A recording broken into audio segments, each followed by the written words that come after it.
Good evening, Richard Davies with ABC News. The state government has been accused of playing favourites with a $26 million fund for school upgrades.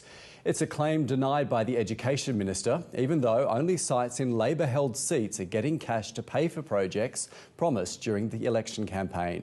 But today the government was focusing on a different election promise to bring back Adelaide's supercar race. State political reporter Rory McLaren has the story. The state government's in a race to make good on election commitments. The Treasurer says a majority of the returning Adelaide 500's $3.8 million marketing budget will go on a national ad campaign to spruik the event. And this ad reminds us, of course, exactly why we've been working so hard to bring the Adelaide 500 back. It was a key election promise, but other pledges are causing a stir.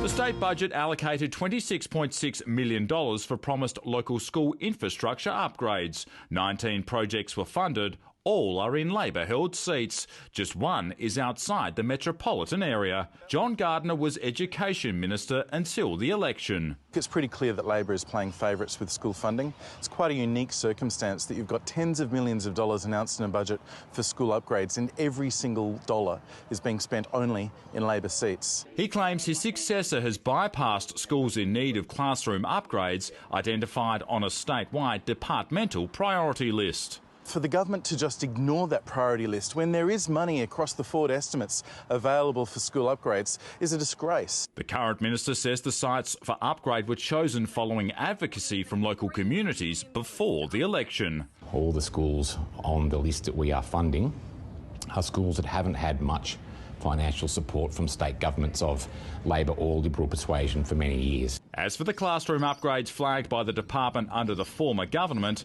some are priorities. I would say some may not be. Soaring construction costs flagged as one reason why they won't happen. Rory McLaren, ABC News, Adelaide.